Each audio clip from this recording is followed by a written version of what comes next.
Tadi malam kita masih main gila deh istri, senang-senang dengan suami. Bangun pagi istri muka asam. Itu kalau tidak pakai perisai iman. Bapak Ibu Saudara-saudara, Shalom. Kita bersukacita hari ini, kita bersekutu kembali, dan saya pilih satu bagian pembacaan ini untuk kita renungkan bersama. Efesus pasal 6 ayat 10 sampai ayat yang ke-20. Shalom. Paulus meninggalkan jemaat, dia pergi mana? Masuk penjara. Paulus masuk penjara karena pencuri? Tidak. Lalu kenapa dia masuk penjara? Karena dia coba-coba beriman kepada Yesus. Keputusan untuk beriman kepada Yesus itu yang membuat dia masuk penjara. Ini hal yang sangat bertentangan dengan kerinduan banyak sekali orang percaya. Banyak orang ingin percaya kepada Yesus supaya bebas dari masalah. Supaya kalau dia tidak boleh sakit. Supaya kalau dia sakit kepala cukup bilang dalam nama Yesus sembuh. Supaya kalau dia ada utangnya tinggal dalam nama Yesus. Tidak bisa. Ada harga yang perlu dibayar dalam sebuah keputusan untuk percaya kepada Yesus. Saya mau tanya saudara, saudara percaya Yesus? Yakin? Percaya saja atau percaya sekali? Sosial? Penjara? Saya lihat saudara tidak rela ini. Karena dia di penjara itulah, tiap-tiap hari dia ketemu dengan prajurit-prajurit Romawi yang pakai pakaian lengkap dari ujung kaki sampai ujung kepala. Dia coba perhatikan, dan dia pakai gambaran itu untuk mengajarkan sesuatu kepada jemaat-jemaat di Efesus. Dia mulai dan dia bilang begini, situasi memang rumit, tapi kamu harus memulai sesuatu. Pakailah ikat pinggang yang namanya kebenaran. Pakai ikat pinggang yang namanya apa? Saudara tahu ikat pinggang? Ada pakai? Ikat pinggang fungsinya untuk apa? Untuk keskuat celana. Nanti mungkin untuk aksesoris juga ya. Ibu-ibu kalau pakai baju terlalu besar begini, lebih pakai ikat pinggang ya, biar dia kecil sedikit. Tapi di tempat ikat pinggang itulah prajurit-prajurit ini menyarungkan pedangnya. Supaya apa? Supaya dia bisa bergerak bebas. Kalau itu pedang ada di sini aman-aman, maka dia bergerak bebas. Ada musuh dia bisa lawan. Saudara bayangkan kalau dia tidak taruh baik-baik, musuh datang, mau tarik celana, kau lawan musuh, kan susah. Kebenaran. Saudara boleh melakukan apapun dengan ikat pinggang yang namanya kebenaran. Kebenaran dalam Alkitab punya 3 dimensi.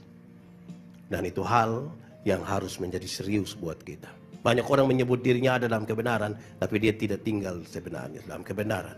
Kenapa saudara-saudara? Satu, kebenaran dalam Alkitab itu berdimensi legal. Legalitas, aturan. Legalitas yang dibangun di atas pulihnya hubungan antara manusia berdosa ini dengan Tuhan. Jadi semua yang tidak ikut aturan, semua yang langgar aturan itu tidak benar.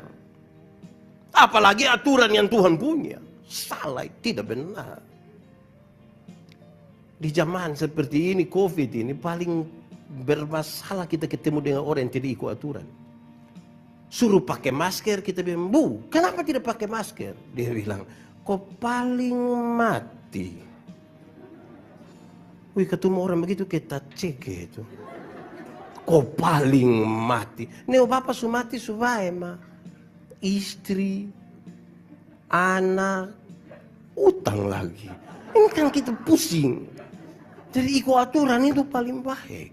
Ini seperti saudara bawa motor. Pernah bawa motor? Kalau surat-surat motor lengkap, semua lampu, kaca, spion beres, kan saudara tidak takut kalau ada tilang kan? Tapi coba bayangkan kalau saudara bawa motor, SIM tidak ada, surat-surat motor bermasalah, kaca spion tidak ada tilang berani lewat. Takut. Tapi kalau surat-surat lengkap, saudara ikut aturan, ada tilang di situ, saudara datang. Mereka tidak tahan, saudara putar ulang. Sampai dan tanya, kenapa datang? Tolong tilang saya dong Pak.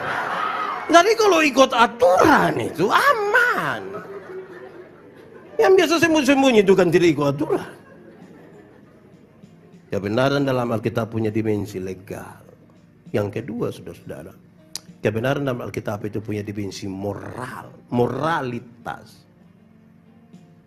Moralitas itu kira-kira begini. Apa yang dipikirkan, apa yang diucapkan, apa yang dilakukan, itu motivasinya benar dan sama. Paulus membahasakan dengan baik. Apapun yang saudara perbuat, perbuatlah dengan segenap hatimu seperti untuk Tuhan. Kenapa? Karena semua yang kelihatan baik belum tentu dibangun di atas motivasi yang baik. Berdoa itu tutup mata. Tapi apakah memang semua yang tutup mata itu berdoa? Ada orang yang makan tidak tahu berdoa, tapi pas dilihat semua sudah berdoa, dia tutup mata. Dia buka mata, orang masih berdoa, dia tutup ulang. Berdoa juga. Datang gereja itu baik, tapi apakah semua yang datang gereja itu datang dengan motivasi yang baik? Belum tentu. Melayani itu baik, tapi apakah semua yang melayani itu melayani dengan motivasi yang baik? Belum tentu. Karena itu ini moralnya di sini. Apa yang dipikirkan, apa yang diucapkan, apa yang dilakukan, itu motivasinya benar dan sama. Saya mengajar ilmu homiletika, ilmu berkhotbah. Mereka tanya saya, pendeta, yo, khotbah yang benar itu yang kemana? Saya lupa maksud. Khotbah yang baik itu tulis atau tidak tulis, berapi-api atau berair-air.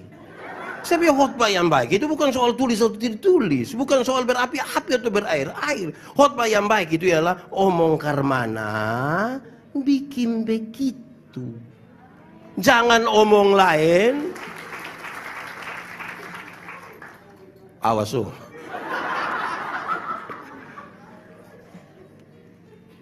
Apa yang dipikirkan, apa yang diucapkan, apa yang dilakukan itu motivasinya benar dan sama. Kenapa? Karena ada orang pikir lain, omong lain, bikin lain. Hasilnya kelainan.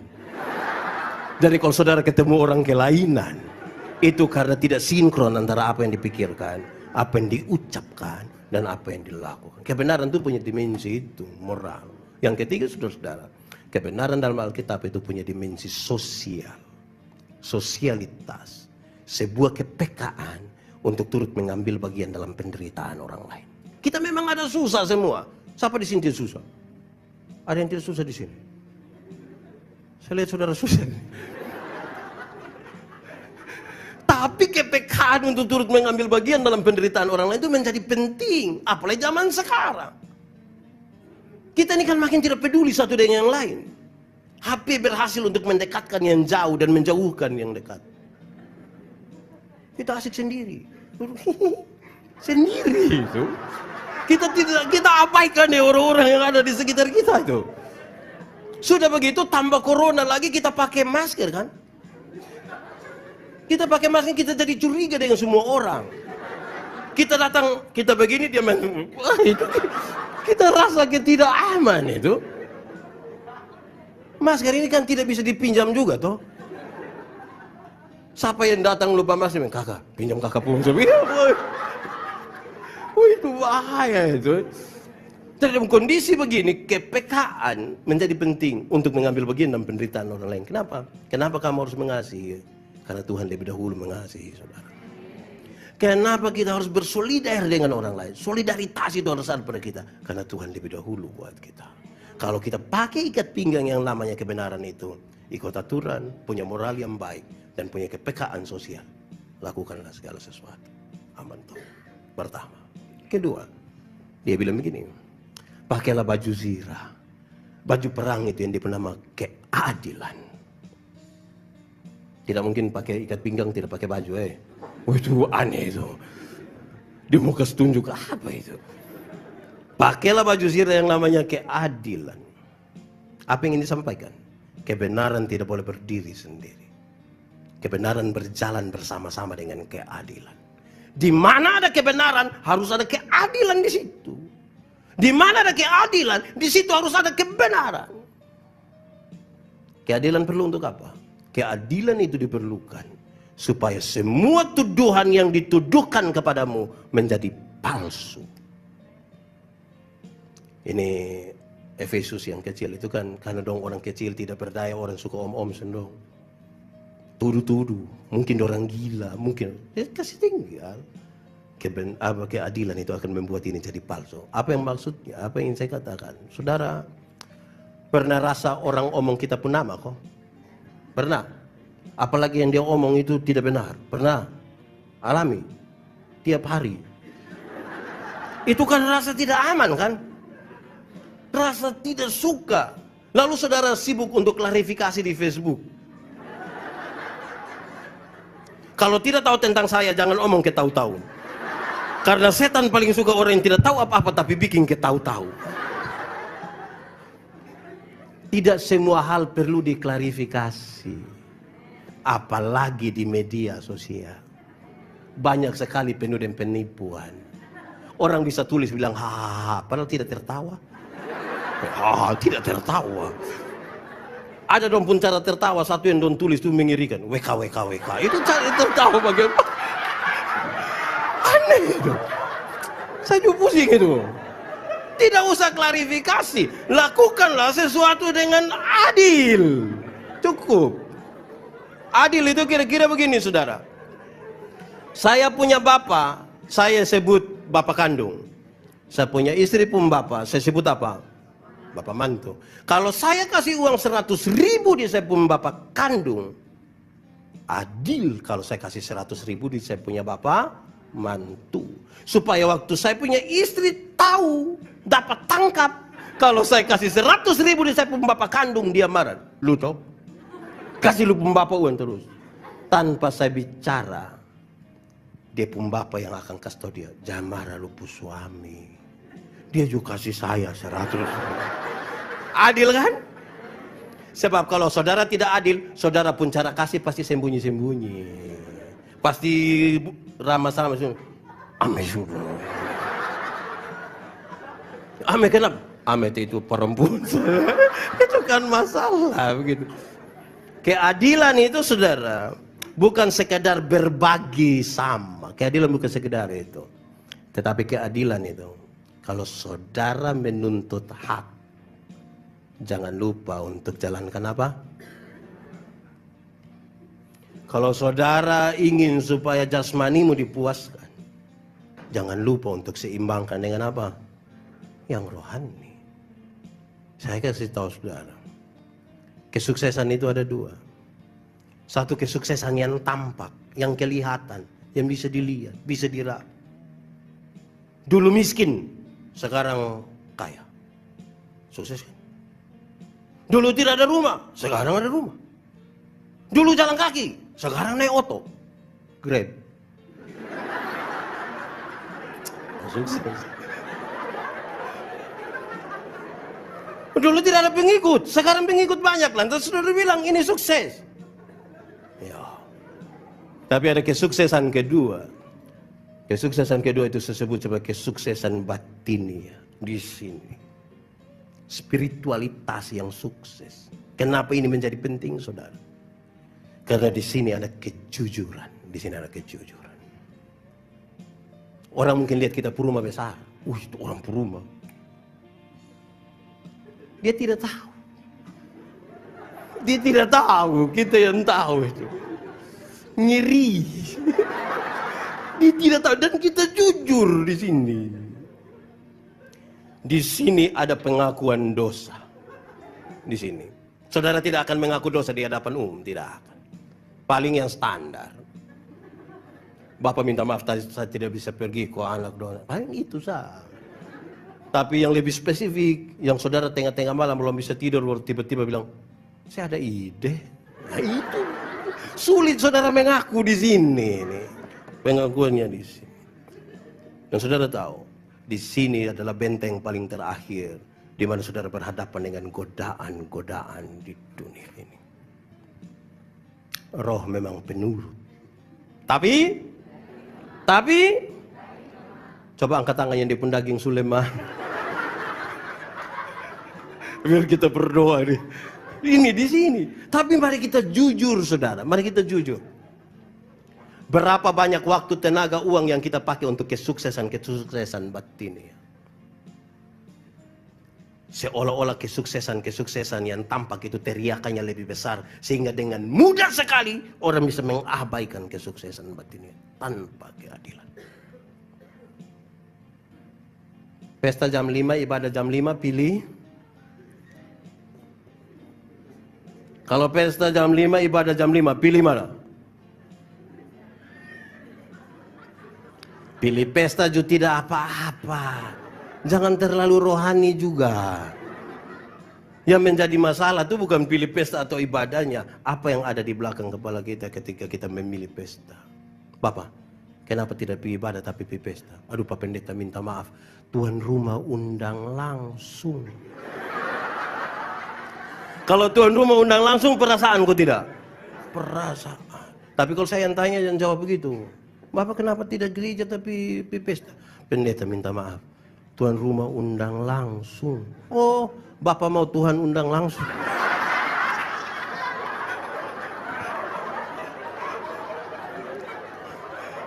Kalau Bapak mau Tuhan undang langsung, kita minta Tuhan undang Bapak sekarang. Jadi butuh keadilan. Jangan kita ini, jadi di mana kebenaran ada, mesti ada keadilan. Terus Paulus bilang begini, pakailah sepatu, pakailah kasut, pakailah alas kaki yang diberi nama kerelaan. Kerelaan untuk memberitakan Injil damai sejahtera. Itu tentara-tentara Romawi dong, itu kalau pakai itu rompong kasut itu. Jalan kaki, masuk hutan, injak duri, segala macam. Berita Injil ini harus disampaikan dimanapun, situasi apapun, dengan kerelaan. Saudara melakukan sesuatu tidak rela, itu tidak aman. Saudara menyiksa dirimu sendiri. Saudara kalau senyum tidak rela, susah. Susah itu. Mesti segala sesuatu dengan rela. Kalau tidak rela susah. Saudara datang ke gereja harus datang dengan rela. Saudara kalau melayani harus melayani dengan rela. Ada banyak suami kalau istri bilang, Pak, gereja pertama. Daripada ribut dengan istri, lebih datang toh. Tapi karena datang dan tidak rela, dia duduk diam, dia lihat. Kita kira dia merenungkan firman. Padahal dia bayangkan kurang aja kalau tadi saya tidur mungkin episode keberapa. Jadi kalau tidak rela itu saudara. Saya mau tanya saudara, pernah putus cinta? Pernah? Terus-terus? Saudara kalau putus cinta dan tidak rela, saudara menderita seumur hidup. Kenapa? Karena kalau dia kasih naik foto dan dia pun tanta, kita yang sakit hati. Padahal dia pun tanta. Dia pun om. Jadi harus dia rela. Kalau saudara tidak bersedia rela, tidak bisa. Dia koma di situ, dia lanjut. Tapi ini kerelaan untuk memberitakan Injil. Injil itu berita pembebasan. Dalam situasi rumit sekalipun, katakanlah sesuatu yang membawa pembebasan. Kalau saudara belajar Alkitab, baca Perjanjian Lama, saudara temukan banyak sekali kata ini. Celakalah, celakalah, celakalah, celakalah. Tapi ketika malaikat itu datang bicara kepada Maria, Yesus lahir, Yesus melayani, Yesus mati, Yesus bangkit, Yesus naik ke surga, Roh Kudus dicurahkan. Kita tidak temukan itu kata celakalah. Kita dapat satu kalimat sepotong. Jangan takut. Memang ada masalah, tapi jangan takut. Memang ada persoalan, tapi jangan takut. Masalah itu kan pasti ada. Saudara punya masalah? Tidak usah omong. Saya lihat ini muka masalah semua. Masalah ialah kesenjangan antara harapan dan kenyataan. Harapan menikah umur 28. Sekarang sudah 38. Masalahku tidak. Tugas kita adalah bawa berita pembebasan, kabar baik itu. Ada orang datang pada saya, Pak Pendeta, saya orang terlalu berdosa. Saya kasih tahu dia, jangan takut. Saya juga berdosa. Tapi Yesus kasihnya lebih besar dari kita pun dosa. Itu berita pembebasan. Jangan sampai ada orang datang kasih tahu, Pak Pendeta, saya ini terlalu berdosa. Memang lu muka berdosa. Lu muka berdosa. Lu kalau tidak bertobat, lu kaki tangan lompatan semua nanti lu. Itu bukan berita pembebasan. Itu berita bikin takut. Siapa yang datang dalam nama Tuhan, dia bawa berita damai sejahtera. Setan itu yang biasa bakas takut. Wah, itu setan. Anak-anak kecil tidak bisa makan terus gitu, makan itu om dah. Wah, berita kestak. Berita pembebasan. Kadang-kadang apa pengalaman kita dengan Tuhan apa? Pembebasan atau ketakutan? Banyak ibu-ibu itu kan iris-iris sayur mengantuk karena tadi malam nonton drama Korea. Iris-iris begini tiba-tiba karena mengantuk iris kena dia penjara. Yesus Tuhan, aduh ampun saya salah apa? Saudara, kalau Tuhan Yesus pun kerja hanya lihat kita salah satu kali dia iris satu kali. Ini hari kita tidak ada di sini. Kita suka nak iri semua. Bawalah berita damai sejahtera itu. Berita damai sejahtera. Itu paling penting. Dan itu harus dinyatakan dengan rela. Keselamatan yang Tuhan kasih dengan kita yang cuma-cuma itu katakanlah dengan rela. Saya mau tanya saudara. Kalau sebentar saudara pulang saya kasih saudara uang masing-masing 100.000. Senang kok tidak? Cerita orang kok tidak? Lu rugi tidak pergi gereja, pendeta yang kepala botak tuh kasih kita uang. Paling kan saudara bilang begitu. Dengan sangat semangat saudara bilang begitu. Sekarang saya mau tanya, Yesus mati bagi saya dan saudara, harganya di atas dari 100.000 atau di bawah 100.000? Sudah cerita orang? Orang kasih pulsa 5.000, saya kasih tahu seluruh dunia. Terima kasih kak, pulsa sudah masuk. Besok lah ya. Tapi Yesus mati bagi kita dengan harga yang sangat mahal yang membawa pembebasan. Kita tidak berani bicara kepada orang lain. Kalau begitu pakailah kasut. Tahu. Begitu itu mantap toh. Lantas dia bilang begini. Dalam segala perkara, dalam segala hal, pakailah perisai iman. Perisai dulu tuh ada dua. Ada satu perisai kecil yang biasa taruh di tangan. Satu lawan satu. Pegang pedang. Tapi ada perisai yang kedua itu lebih besar. Biasa mereka sedikit merunduk baru sembunyi di situ. Kenapa? Panah datang dari berbagai arah. Banyak sekali. Tidak mungkin satu gitu. Mati. Jadi mesti pakai satu yang besar itu. Panah dulu itu bukan saja tajam, tapi sebelum dorang panah dan celupkan di dalam ter panas, dibakar baru panah. Dari berbagai arah, datang kapan saja, kita tidak siap dia sudah datang. Pakailah perisai iman. Kita mengakhiri tahun 2019, masuk 2020 dengan harapan-harapan yang besar. Tiba-tiba datang corona, menjungkir balikan kita punya segala sesuatu. Kalau tidak pakai perisai iman, kita bermasalah. Ada banyak hal yang terjadi begitu tiba-tiba. Ini hari kita berbicara dengan dia, terus pagi-pagi WA masuk. Supi melayat kok belum? Kenapa? Yesus selesai. Tiba-tiba. Terus Anda bilang saya tidak percaya. Aku langsung mati nanti tidak percaya apa. Tadi malam kita masih main gila deh istri, senang-senang dengan suami. Bangun pagi istri muka asam. Itu kalau tidak pakai perisai iman. Itu ibu susah. Jadi, dalam segala perkara pakai perisai. Ada kedukaan, ada kematian. Hanya orang percaya yang berani bertanya, apa yang saya imani tentang kedukaan. Hanya orang percaya. Apa yang saya imani tentang ini kematian? Oh, kematian itu bukan akhir dari segala sesuatu. Ini sebuah gerbang di mana kita dirubah dari tubuh yang dapat binasa ke dalam tubuh yang tidak dapat binasa untuk hidup dalam kekekalan bersama Kristus di sorga. Berdasarkan pengakuan iman itu, saya akan menyanyi sabar dalam susah sukar. Saudara tidak tahu ini lagu? Nah, kenapa suruh saya solo?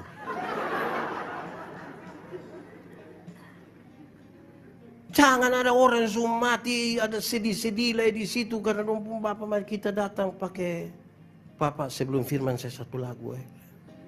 Lantas dia bilang, di dalam doamu kau sebut namaku. Saya paruh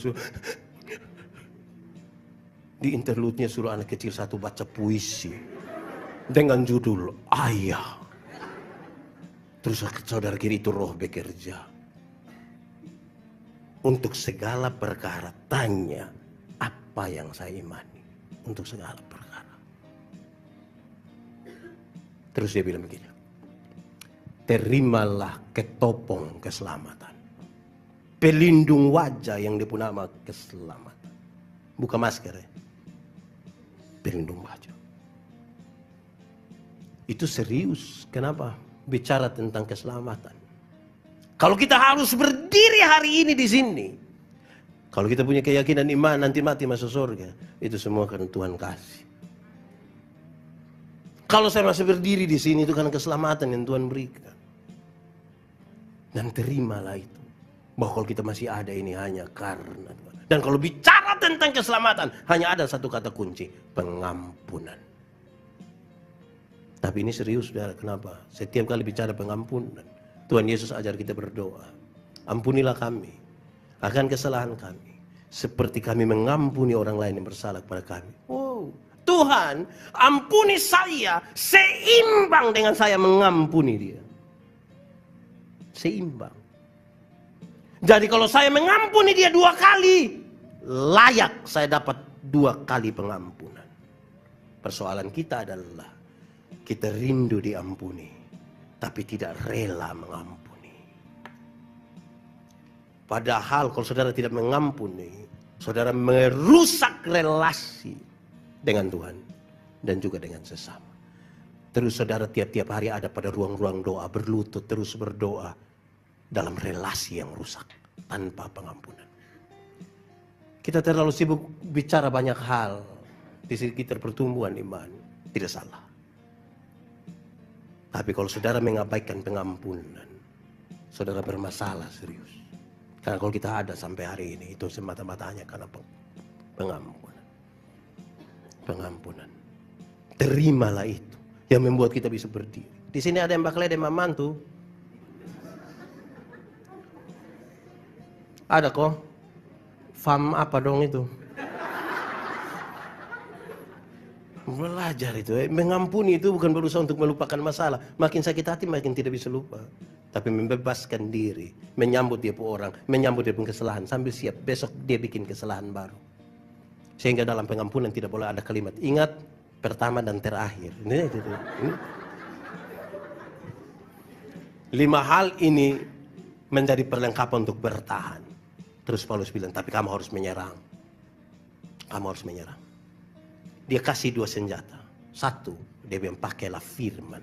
Pedang roh, yaitu firman.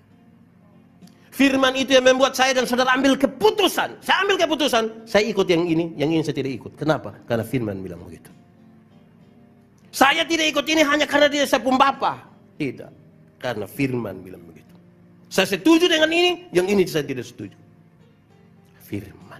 Tapi ingat, sebagaimana pedang punya 2 sisi yang tajam. Dia iris ke sana, tapi juga iris ke sini. Kalau untuk orang lain saudara kutip firman, kutiplah juga firman bagi dirimu. Jangan sampai sebentar saya khotbah habis baru saudara datang Pak Pendeta. Khotbah tadi pas. Pas yang siapa? Dan dia. Di kakak tidak pas. Tidak, di saya tuh firman datang langsung serong begini lah. Tidak bisa. Tidak bisa. Kalau berani kutip kasih orang lain, untuk diri juga kutip. Tapi yang kedua saudara, dia bilang doa. Senjata kita yang kedua adalah doa. Doa itu bukan kata-kata. Doa itu relasi. Doa itu bukan seperti kita anak-anak muda dong biasa bikin status di media sosial. Doa adalah cara terbaik untuk memelukmu dari jauh. Lebih.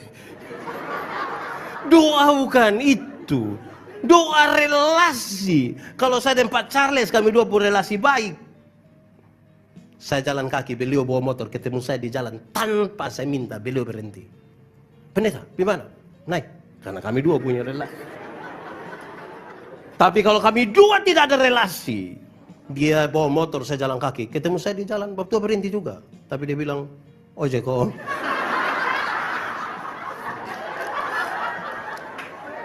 Doa itu relasi.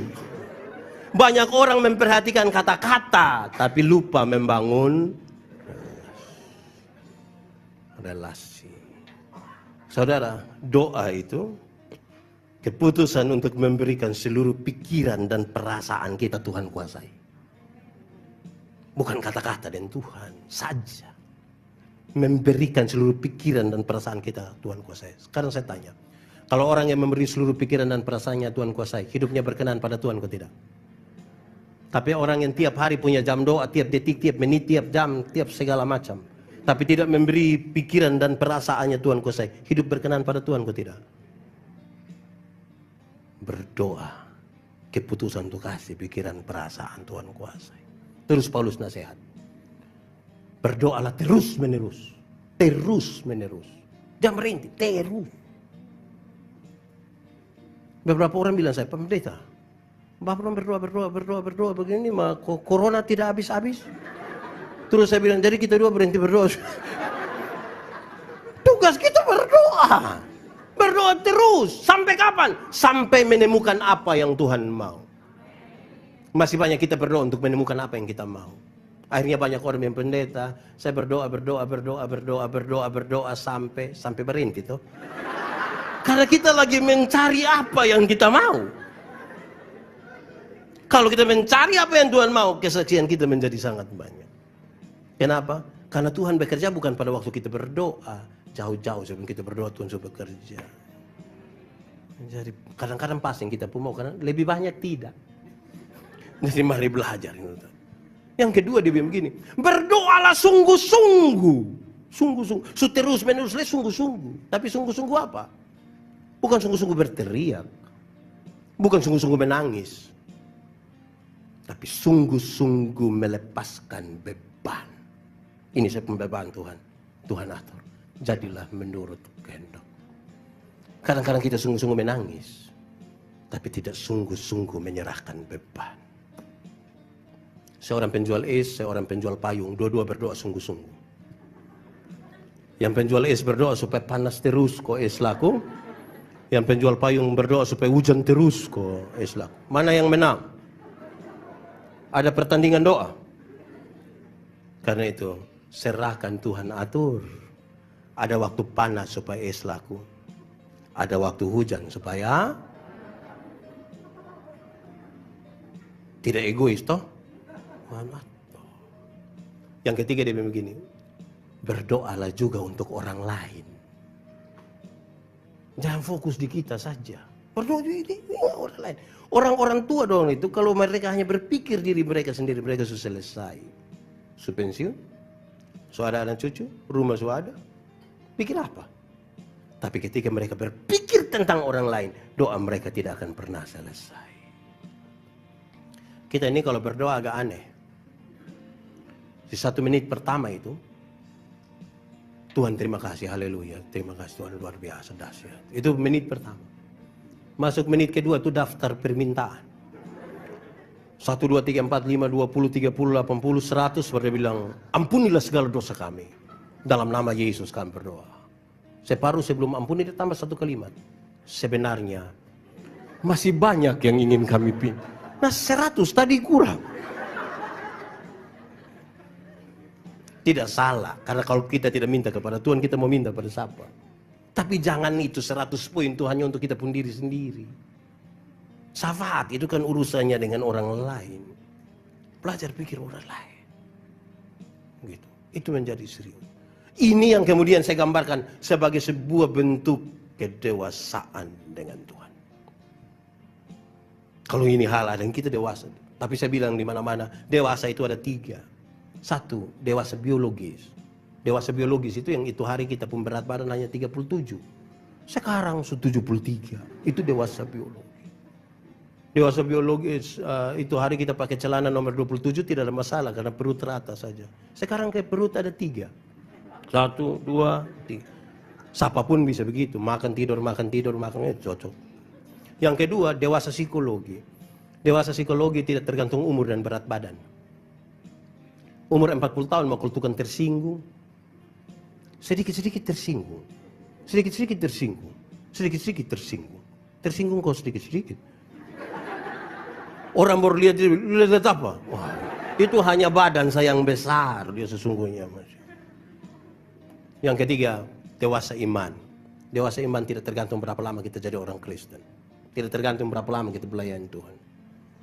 Dewasa iman itu, ada anak umur 3 tahun dia bisa pikul ini mimbar. Bisa? Tidak. 17 tahun kemudian dia umur 20 tahun. Dia bisa pikul ini mimbar. Yang berubah mimbar atau itu anak, itu dewasa iman. Tidak akan pernah meminta beban menjadi ringan. Tapi dia berdoa meminta bahu yang semakin kuat.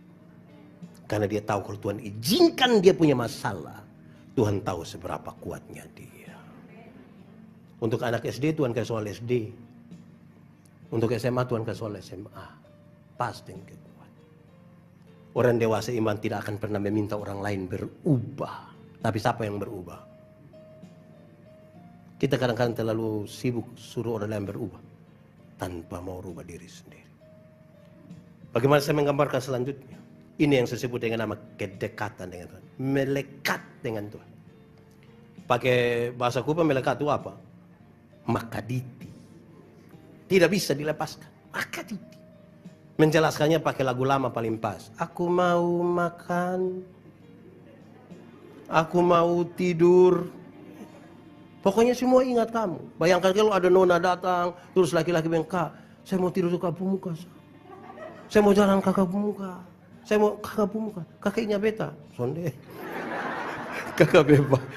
Tapi itu berarti begitu. Melekat betul dengan Tuhan. Artinya saudara, dimanapun kita sama-sama dengan Tuhan. Ada orang yang dia hanya ada dengan Tuhan itu ketika dia ada dalam ruang-ruang penyembahan. Tapi satu langkah ketika dia meninggalkan gereja, dia meninggalkan Tuhan. Tuhan harus ada pada waktu kita jalan, waktu kita tinggal sama-sama harus ada Tuhan. Ibarat kalau kita di rumah ada tamu datang, biar suami istri bertengkar, berkelahi. Kalau ada tamu tiba-tiba dua baik. Apalagi kalau ada Tuhan. Kalau Tuhan ada di situ, kita mau tampar di situ. Untung baik ada Tuhan.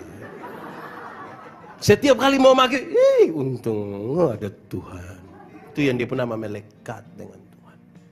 Saudara-saudara, saya ingin mengakhiri ini. Saya ingin menyampaikan kepada saudara bahwa kadang-kadang kita ini memisahkan terlalu kuat antara kehidupan nyata dan iman. Padahal iman itu yang menggerakkan kita. Beberapa orang ketika disuruh untuk ikut protokol kesehatan, dia bilang, mati Tuhan suator. Gereja kok takut? Iya, coba pilih liba. Nah, dari atas berlomba, mati Tuhan suator. Saudara, mati yang Tuhan suator itu persoalan di sini. Terus yang di sini dia konek ke otak, ke kaki, tangan, badan semua dia kasih tahu. Hei, mati Tuhan suator. Jadi ingat otak tolong perintah kaki tangan dong. Karena mati Tuhan suator, maka kalau ada otot lari kincang jangan lompat di tengah. Mati Tuhan suator. Saudara, saudara percaya kalau masa depan itu ada dalam tangan Tuhan? Ini kalimat yang menarik. Kalau kita sibuk urus Tuhan, urusan Tuhan pasti sibuk urus kita urusan. Kalimat ini kalau tidak ditafsirkan dengan baik kita sesat. Kenapa? Kerjakanlah bagian yang perlu engkau kerjakan, biarkan Tuhan mengerjakan bagiannya. Apa maksudnya? Kalau saudara percaya bahwa di dalam Tuhan ada masa depan bagi anak-anak, betul, saya juga amini itu. Tapi yang dampingi itu anak untuk ikut sekolah online itu dia pu mama, bukan Tuhan. Saya sangat percaya kalau masa depan untuk saya pu anak itu ada dalam nama Tuhan. Saya tahu itu, saya percaya, saya aminkan itu. Tapi yang antar itu anak di sekolah itu dia pu mama dan dia pu bapa, bukan Tuhan. Siapa yang pagi-pagi mau pergi pelayanan dia berdoa, Tuhan, saya mau pergi pelayanan, Tuhan tolong jemput adik dong bawa pergi sekolah ya. Tuhan kalau jemput pulang kita menangis. Jadi kerjakanlah bagian yang perlu Anda kerjakan. Terus biarkan Tuhan mengerjakan bagiannya. Mari kita tunduk kepala di hadapan Tuhan.